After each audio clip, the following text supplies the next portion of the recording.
Hello नमस्कार आदाब सलाम सत श्री अकाल केम छो कस्से काय केरो हाल है केना छी यहाँ सब कैसन वानी हाउ आर यू कैसे हैं आप लोग केमो नाचो मनक्कम खम्हागनी हुकुम केमती अच्छंते टी खबोर नमस्तुभ्यं। देवी और सज्जनों, आज के इस वीडियो में मैं राजा मिश्रा चर्चा करने जा रहा हूँ मकर राशि फल जून 2023 के बारे में। मकर राशि वालों के लिए ये जून का महीना कैसा रहेगा, किस मामले में बढ़िया रहेगा, किस मामले में खराब रहेगा, इसी विषय पर चर्चा आरंभ करेंगे। आपकी जानकारी के लिए बता दूं कि कुंडली के प्रथम भाव में कोई भी ग्रह नहीं, कुंडली के द्वितीय भाव में शनि है, कुंभ राशि में तीसरे में कोई नहीं, चौथे में राहु गुरु और बुध है, पंचम भाव में सूर्य और बुध है, छठे भाव में भी सूर्य और बुध है, सप्तम भाव में मंगल शुक्र है, अष्टम भाव में कोई नहीं, नवम में केतु, दसम एकादश और द्वादश भाव में कोई भी ग्रह नहीं है। आप देख रहे होंगे कि 2 बार सूर्य है और 3 बार बुध है। इसका अर्थ ये है देवी और सज्जनों कि 15 जून तक सूर्य कुंडली के पंचम भाव में वृषभ राशि में रहेंगे और 15 जून के बाद कुंडली के छठे भाव में मिथुन राशि में आ जाएंगे। 7 जून तक बुध कुंडली के चौथे भाव मेष राशि में, उसके बाद 24 जून तक वृषभ राशि में, उसके बाद 24 जून के बाद पूरे महीने मिथुन राशि में यानी कि कुंडली के छठे भाव में रहेंगे। देवी और सज्जनों, इसका क्या कैसे प्रभाव पड़ेगा, कैसा फल देगा, आइए एक एक करके समझने की कोशिश करते हैं। देवी और सज्जनों, चर्चा हम सबसे पहले सूर्य से आरंभ करें क्योंकि ग्रह राज हैं। सूर्य जो हैं सो ग्रह राज हैं।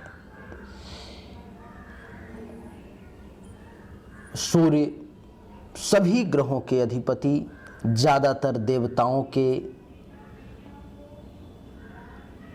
गुरु भी हैं। शनिदेव के पुत्र पिता भी हैं, शनिदेव उनके पुत्र भी हैं। इसलिए आइए सूर्य से आरंभ करते हैं चर्चा। और सूर्य इस कुंडली के अष्टम भाव के मालिक भी हैं।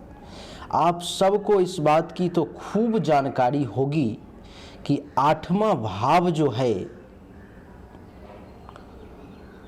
कार्य में रुकावट, बाधा, परेशानी, दुर्घटना, एक्सीडेंट, इन सब का होता है। विदेश, आप जब अष्टम भाव को देखते हो तो अष्टम भाव से ही ये फाइनल डिसीजन किया जाता है कि ये व्यक्ति परमानेंटली विदेश में रहेगा या जाएगा, कुछ समय रह करके आ जाएगा। ये निर्णय अष्टम भाव और द्वादश भाव से ही किया जाता है, जो आपके नज़र में सबसे खराब घर होगा। आइए देवी और सज्जनों, समझने का प्रयास करते हैं कि क्या कैसे होगा।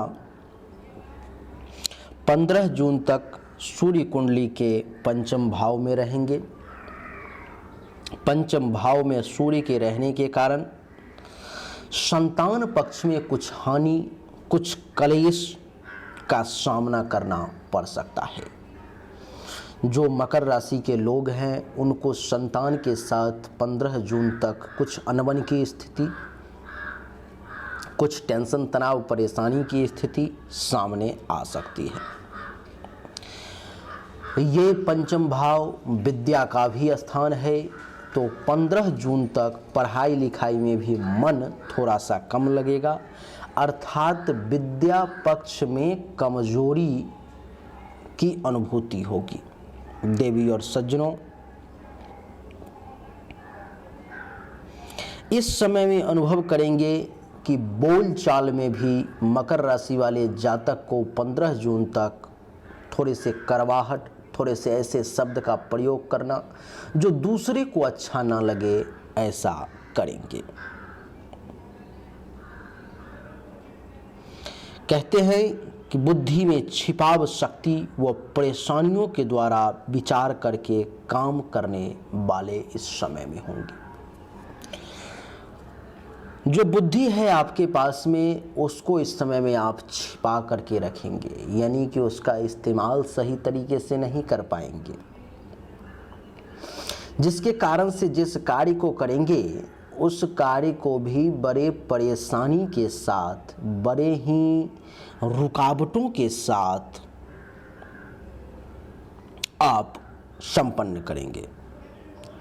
इस समय में आप रुआब से बातें करेंगे, शान दिखाएंगे और कुछ इस प्रकार का, कहते हैं ना कि अरक्की भड़क्की देना, कुछ इस प्रकार से हवा पानी देना, कुछ इस प्रकार से दिखाना जैसे कोई बड़ा तीर मार लिया है। इस प्रकार की स्थिति को आप उत्पन्न करेंगे और लाभ प्राप्ति के लिए भी बहुत मेहनत करेंगे। यहाँ पर मैं दृष्टि पड़ेगी सूर्य की, तो युक्ति से, बुद्धि से, जुगाड़ से लाभ प्राप्त करने की कोशिश करेंगे आप मकर राशि वाले। इस समय में कुछ चिंतित भी रहेंगे। पुरातत्व की अगर कुछ जानकारी हासिल करना चाहते हैं तो इस समय में थोड़ी सी कठिनाई के साथ उन जानकारी को आप हासिल कर सकते हैं। आयु के संबंध में जरूर ये समय बढ़िया है। जिंदगी जरूर कुछ दिन और बढ़ गई। चरित्र के निर्माण में कुछ कमी का सामना करना पड़ सकता है। कैरेक्टर वाइज, चरित्र वाइज ये समय जो है आपका अच्छा महसूस नहीं होगा, थोड़ा सा परेशान करने वाला होगा। 15 जून तक की कहानी कुछ मामलों में बढ़िया तो कुछ मामलों में सूर्य के कारण खराब भी है। जैसे कि बढ़िया किस मामले में है, तो युक्ति के द्वारा लाभ लेने के मामले में बढ़िया है। कुछ आमदनी को बुद्धि के द्वारा बढ़ाने के मामले में बढ़िया है। बाकी मामलों में परेशानी वाला है। ध्यान ये रखना है कि संतान पक्ष से टेंशन, तनाव, कलह, कलेश करने की कोशिश ना करें। प्रयास ये रखना है कि पढ़ाई लिखाई में कैसे भी करके टाइम स्पेंड करने की कोशिश करें। प्रयास ये करना है कि जिस काम को बहुत परिश्रम से कर रहे हैं, बहुत दिक्कत से कर रहे हैं, उसमें थोड़ा सा बुद्धि का भी इस्तेमाल करें। ध्यान ये रखना है कि ज़्यादातर रुआब और शान ना दिखाएं।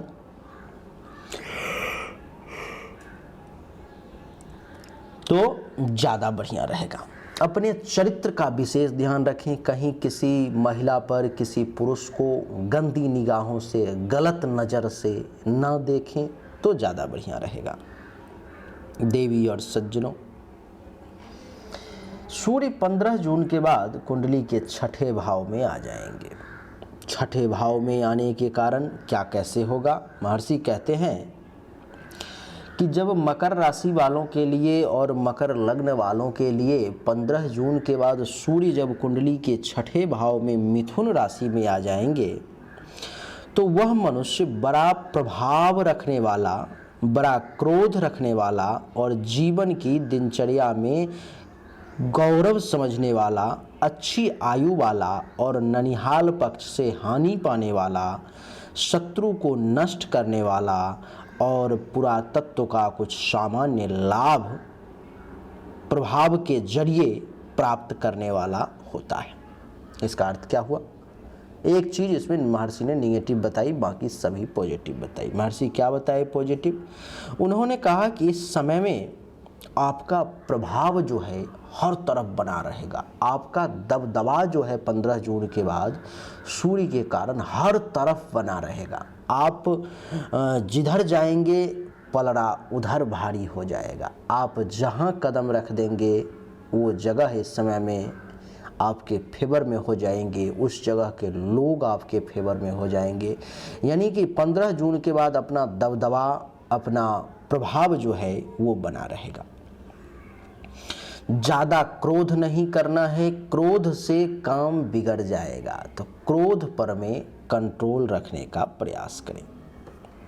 इस समय में आप अपने जीवनचर्या को जो करेंगे, दैनिक चर्या को जो करेंगे, जो आपकी दिनचर्या रहेगी, वो इतना बढ़िया तरीके से करेंगे आप कि उस पर में आपका मन जो है सो गर्व से प्रफुल्लित हो जाएगा। देवी और सज्जनों, इस समय में आपकी आयु भी अच्छी रहेगी, आयु का नुकसान नहीं है, जान पे खतरा नहीं है। लेकिन ननिहाल पक्ष से अगर कुछ लाभ लेने की सोच रहे हैं, ये चाह रहे हैं कि कुछ ननिहाल पक्ष से विशेष लाभ मिल जाए, तो उसमें कुछ कमी की अनुभूति होगी। शत्रु को इस समय में आप नष्ट करेंगे, शत्रु पर में विजय प्राप्त करेंगे। पुरातत्व से संबंधित अगर कुछ लाभ लेना चाहते हैं तो अपने प्रभाव के दम पर में, अपने बदौलत आप वहां से कुछ लाभ ले सकते हैं। देवी और सज्जनों, आपकी जानकारी के लिए बता दूं,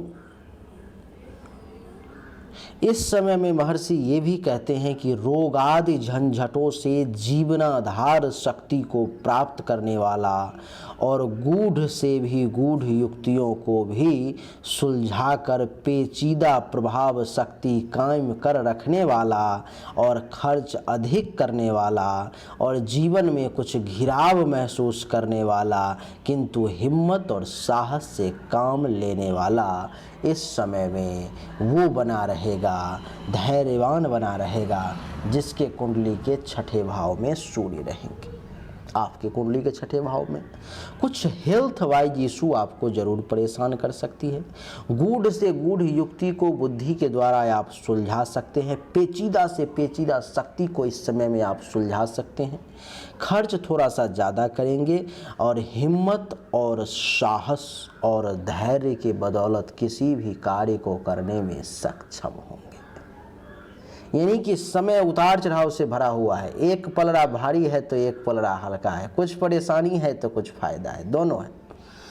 15 जून तक अगर संभव हो आपके लिए तो मैं आपको ये सलाह दूंगा कि 15 जून तक जो है आप क्या करें, संभव हो तो सूर्य को जल दें, नहीं संभव हो तो कुछ गेहूं का दान कर दें 15 जून तक, जिस रविवार को भी चाहें आपके लिए अच्छा रहेगा। आइए सूर्य के बाद मंगल की चर्चा करते हैं। देवी और सज्जनों, मंगल जो है सो आपके कुंडली के सप्तम भाव में नीच का बैठा हुआ है। सप्तम भाव में देवी और सज्जनों, नीच का मंगल कितना भी देगा तो कितना बढ़िया रिजल्ट देगा, क्योंकि ये तो खुद नीच का है। और मंगल देवी और सज्जनों इस कुंडली में मालिक है चौथे भाव और एकादश भाव का। दो जो महत्वपूर्ण भाव हैं वो शनिदेव ने मित्रतावश मंगल को दिया है।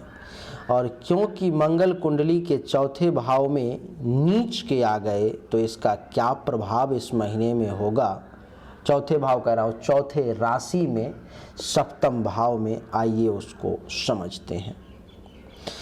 देवी और सज्जनों, महर्षि कहते हैं कि जब मकर राशि वालों का कर्क राशि का मंगल कुंडली के सप्तम भाव में आता हो तो वह व्यक्ति अपने जीवन साथी के स्थान से हानि पाने वाला, मातृ स्थान से कमी पाने वाला और रोजगार के संबंध में भी कमजोरी पाने वाला, आमदनी के स्थान में अशांति पाने वाला और गृहस्थ सुख में घाटा महसूस करने वाला और देह में बड़प्पन पाने वाला, देह की वृद्धि के लिए साधन बनाने वाला, उन्नति का और मान सम्मान में वृद्धि के लिए साधन, सुख पाने वाला और धन वृद्धि के लिए बहुत कोशिश करने पर भी असफलताओं का सामना करने वाला, किंतु फिर भी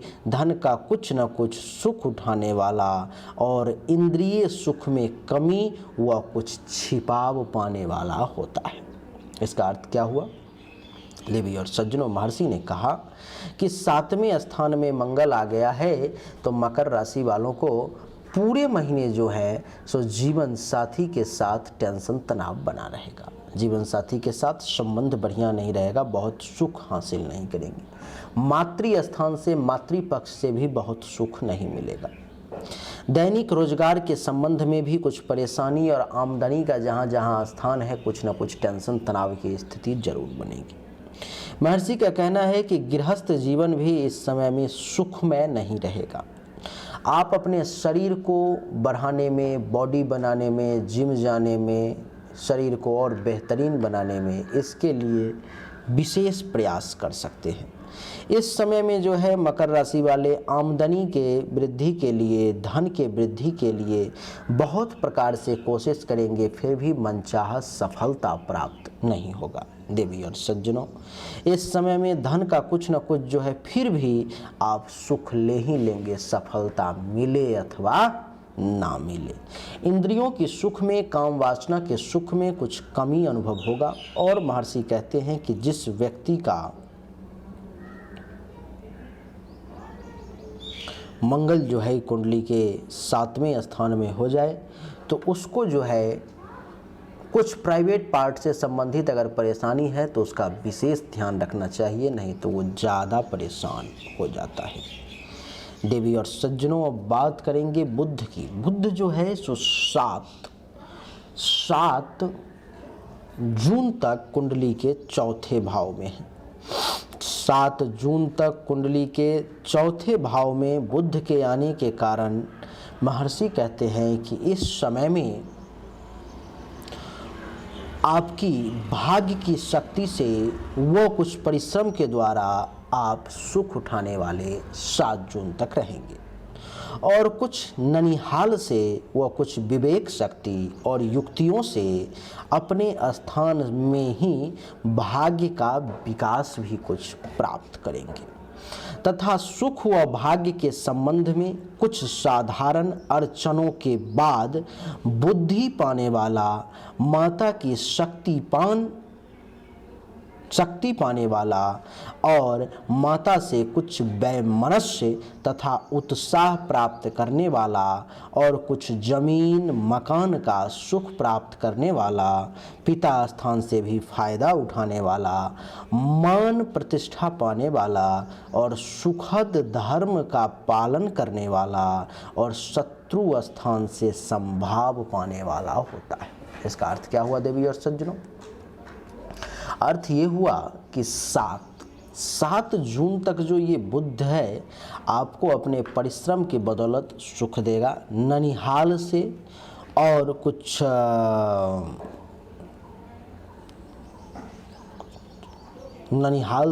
लाभ दिलवा सकता है। कुछ अपने विवेक शक्ति और युक्ति से आप अपने भाग्य का विकास कर सकते हैं।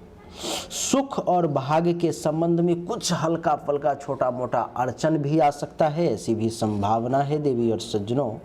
और आपके लिए बता दूं कि माँ से कुछ वैमनस्यता हो सकती है, लेकिन जमीन मकान का सुख मिल सकता है, पिता से फायदा हो सकता है, मान सम्मान में वृद्धि के योग हैं 7 जून तक।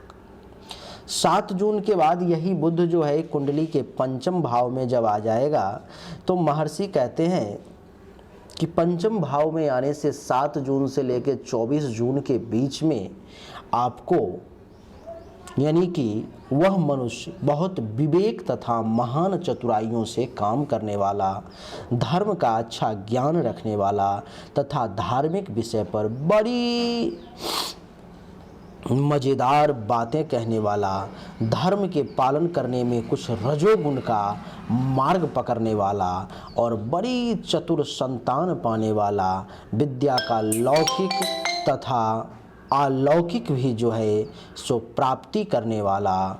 और आपको बता दूं कि समय अनुसार भाग्य की सहायक बुद्धि को सदैव पाने वाला और बुद्धि का और संतान के योग से भाग्य में वृद्धि पाने वाला, बहुत लाभ तथा धन पैदा करने वाला और बुद्धि के योग से शत्रु पर प्रभाव जमाने वाला तथा संतान पक्ष में कुछ झंझट पाने वाला भी होता है। यानी कि इस समय में अपने आप विवेक और महान चतुराई के दम पर अपने सभी कर्मों को पूरा करेंगे, सभी कामों को पूरा करेंगे, धर्म का अच्छा ज्ञान रखेंगे, धार्मिक विषय पर बड़ी जो है सो मज़ेदार बातें कहेंगे, धर्म का पालन तो करेंगे लेकिन कुछ राजसी गुणों के साथ लौकिक और अलौकिक ज्ञान को प्राप्त करेंगे। इस समय में आपके संतान की भी बुद्धि बहुत तेजी से काम करेगी, लेकिन संतान के साथ कुछ झंझट, कुछ टेंशन, तनाव का योग भी हल्का फुल्का बन सकता है। 24 जून के बाद यही बुध कुंडली के छठे भाव में आ जाएगा। जब कुंडली के छठे भाव में बुध आ जाएगा तो महर्षि कहते हैं कि इस समय में आपको भाग्य का सपोर्ट कम मिलेगा, कुछ न कुछ रुकावटें तथा परेशानी आपके साथ लगी रहेंगी 24 जून के बाद। और ननिहाल पक्ष में वृद्धि का योग आप प्राप्त करेंगे। अचानक प्रभावशाली ननिहाल वाला और धर्म के मार्ग में बड़ी कमजोरी पाने वाला, कुछ पेचीदा धर्म का पालन करने वाला और विवेक शक्ति तथा भाग्य शक्ति से प्रभाव पाने वाला, और विवेक तथा भाग्य शक्ति से ही रोग, शत्रु और विपत्ति पर काबू पाने वाले भी आप इस समय में होंगे। अधिक खर्च करने वाले भी होंगे, शांति युक्त क्रोध को रखने वाले होंगे और दुश्मन के द्वारा कुछ परेशानी को भी प्राप्त करेंगे। तो समय जो 24 जून के बाद का है वो थोड़ा सा बुध के कारण बढ़िया नहीं है। तो संभव हो तो 24 जून के बाद अगर बुध आता है, बुधवार का दिन आता है, तो आप मूंग के दाल का नहीं, पूरे प्योर मूंग का कुछ दान अगर कर देते हैं तो आपके लिए बढ़िया रहेगा, परेशानी थोड़ी सी कम आएगी। देवी और सज्जनों, बुध के बाद गुरु की चर्चा करेंगे। गुरु कुंडली के चौथे भाव में मेष राशि में है, और गुरु का कुंडली के चौथे भाव में मेष राशि में होना, महर्षि कहते हैं कि जिस व्यक्ति का मेष का गुरु मकर राशि से चौथे भाव में हो तो वह मनुष्य बहुत ही शानदार खर्च करने वाला होता है, शानदार खर्च करने वाला और सुखपूर्वक खर्च संचालन शक्ति पाने वाला भी होता है। खर्च का संचालन कैसे होगा, खर्च होगा कैसे, खर्च करने के लिए आएगा कहाँ से, वो भी वो व्यक्ति करता है। और जमीन जायदाद की शक्ति भी इस समय में आपको प्राप्त होगी। जमीन जायदाद की कुछ हानि या कमजोरी भी इस समय में आपको होगी। माता का भी कुछ नुकसान हो सकता है और कुछ भाई का भी नुकसान हो सकता है।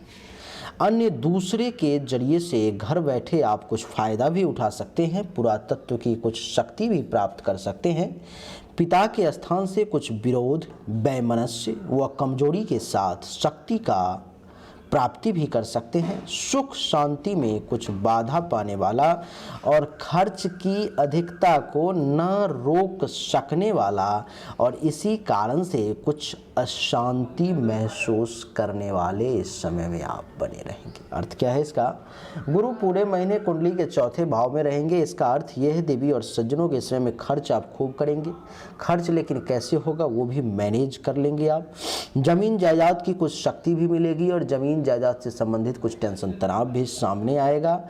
माता से और माता का और भाई का कुछ नुकसान भी हो सकता है। माता के जरिए, भाई के जरिए कुछ परेशानी भी आपके सामने आ सकती है। आप घर बैठे जो है सो फायदा उठा सकते हैं। इस समय में पुरातत्व का कुछ शक्ति मिल सकता है। पिता से कुछ विरोध हो सकता है, वैमनस्य हो सकती है, लेकिन फिर भी सुख शांति मिला जुला करके प्राप्त होगा, लेकिन बाधाओं के साथ। खर्च अधिक होने के कारण मेंटली तौर पर में थोड़ा सा परेशानी और डिस्टर्बेंस महसूस कर सकते हैं। गुरु के बाद शुक्र की चर्चा करेंगे। देवी और सज्जनों, शुक्र कुंडली के सप्तम भाव में विराजमान है। शुक्र का कुंडली के सप्तम भाव में विराजमान होना क्या कहता है? जिस व्यक्ति का कर्क का शुक्र राशि से 7वें स्थान में हो वह मनुष्य बड़ी शक्ति का रोजगार पाने वाला होता है। इस समय में बड़ी शक्ति से रोजगार करेंगे, रोजगार में रौनक पाने वाला और राजनीतिक रोजगार में भी सफलता पाने वाला। व्यावसायिक बुद्धि की योग्यता का कार्य बड़ी भारी चतुराइयों से विद्या के द्वारा पूर्ण करने वाला और संतान शक्ति पाने वाला तथा पिता की शक्ति पाने वाला, गृहस्थ की रौनक का आनंद अनुभव करने वाला, बड़ा मान सम्मान पाने वाला, लौकिक कार्यों में बड़ी दक्षता रखने वाला, राज समाज में कार्य बड़ी बुद्धिमानी व दैनिक परिश्रम से करने वाला और स्त्री तथा भोगादिक सुखों को प्राप्त करने वाला बड़ा कार्य प्रवीण होता है वो व्यक्ति।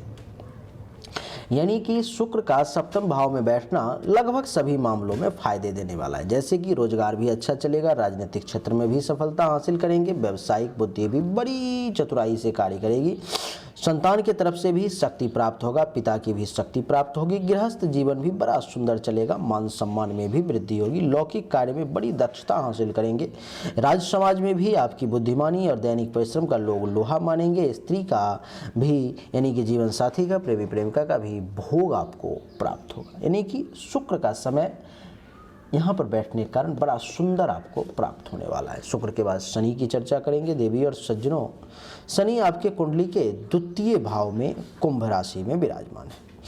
शनि का कुंडली के दूसरे भाव में स्थान में हो तो वह मनुष्य बड़ा धनवान बन जाता है। शनि इस समय में आपको बड़ा धनवान बनाएगा तथा धन को संग्रह करने वाले भी आप बनेंगे और धन के लिए जान लड़ाने वाले, कुटुंब की वृद्धि करने वाले, माता के पक्ष में कुछ कमजोरी पाने वाले, भूमि स्थान की कमी पाने वाले, सुख स्थान में घाटा पाने वाले और अधिक लाभ पाने के लिए कठिन प्रयत्न करने वाले भी होंगे और जीवन की दिनचर्या में अशांति महसूस करने वाले और पुरातत्व के स्थान में वैमनस्यता पाने वाले, आवश्यक पदार्थों को अरुचिकर पाने वाले और देह में कुछ बंधन व घिराव पाने वाला तथा धन ही को परम तत्व मानने वाले आप होंगे। इस समय में क्या होगा कि पैसा बहुत आएगा आपके पास में, आप इस समय में धनवान की तरह जिएंगे, पैसा संग्रह भी बहुत करेंगे, लेकिन माता पक्ष से कुछ परेशानी, जमीन की तरफ से कुछ घाटा, सुख में कुछ कमी का भी योग रहेगा, मन में अशांति भी रहेगी और जो आवश्यक पदार्थ है उसमें भी आपकी रुचि इस समय में कम रहेगी, जो ठीक नहीं है। आप धन को ही इस महीने में सब कुछ मान सकते हैं। धन के तरफ एक सूत्री कार्य आपका धन का जमा करना हो सकता है। राहु भी कुंडली के चौथे भाव में ही पूरे महीना रहेगा। तो महर्षि का कहना है कि राहु क्योंकि कुंडली के चौथे भाव में मेष राशि में है तो माता का कष्ट सहने वाला, मातृ स्थान का वियोग सहने वाला, भूमि स्थान में अर्थात रहने के स्थान में कुछ कमी पाने वाला, सुख के साधनों में भी कमी पाने वाला, आमोद प्रमोद का भी अभाव पाने वाला और सुख शांति पर कभी कभी गहरा आघात सहने वाला, किंतु सुख की मजबूती को पाने के लिए बड़ा बड़ा युक्तिपूर्ण कर्म करने वाला, छिपी शक्ति का सहारा पाने वाला, सुख के अधूरे वातावरण में भी कुछ विशेष मजबूती पाने वाला और दूसरों के सुख में भी सुख का फायदा थोड़े एवं जाने में उठाने वाला और सुख की पूर्ण मजबूती चाहने वाला होता है। यानी कि चौथे भाव में राहु के बैठने के कारण इस महीने में आपको माता से कुछ दूरी बन सकती है, माता से वियोग हो सकता है, जन्म स्थान से दूर जाना पड़ सकता है। लेकिन क्या है कि अपनी युक्ति के बदौलत, अपने बुद्धि के बदौलत सब कुछ को अपने बस में करने की शक्ति जो है आपको यहाँ पर में बैठा हुआ राहु देगा। जुगाड़ लगा के, दिमाग लगा के, बुद्धि लगा के लगभग सभी चीज़ों को आप अपने कंट्रोल में करने का हर संभव प्रयास करोगे। बात करेंगे केतु की। देवी और सज्जनों, गलत लिख दिया, दूसरे कुंडली का केतु जो है आपके कुंडली के यहाँ पर में दसम भाव में है। तो केतु के दसम भाव में बैठने के कारण क्या होगा, तुला राशि में केतु है तो महर्षि कहते हैं कि दसम भाव में केतु के बैठने के कारण आपको पिता से कुछ लाभ मिलेगा, लेकिन परेशानी के साथ पिता का सुख आपको थोड़ा सा कम प्राप्त होगा। इज्जत प्रतिष्ठा मान सम्मान में कुछ कमी का एहसास होगा। जमीन मकान गाड़ी घोड़ा बंगला इन सब के रिगार्डिंग भी हल्का फुल्का टेंशन तनाव की स्थिति सामने आएगी, लेकिन अपने बुद्धि बदौलत, अपने युक्ति के बदौलत, अपने धैर्य के बदौलत जो है, अपने कर्म के बदौलत जो है, आप उन सब को भी अपने कंट्रोल से बाहर नहीं जाने देंगे, अपने ही चंगुल में रखेंगे। तो देवी और सज्जनों, यही थी मकर राशि फल जून 2023 जो हमने आपको बताया। उम्मीद करता हूँ आपको पसंद आया होगा, अच्छा लगा होगा। अगर आपको पसंद आया, अच्छा लगा तो इस वीडियो को लाइक करें, शेयर करें, चैनल को सब्सक्राइब करके इसके बेल आइकन के बटन को दबाएं। एक बार फिर से आप सभी का बहुत बहुत धन्यवाद।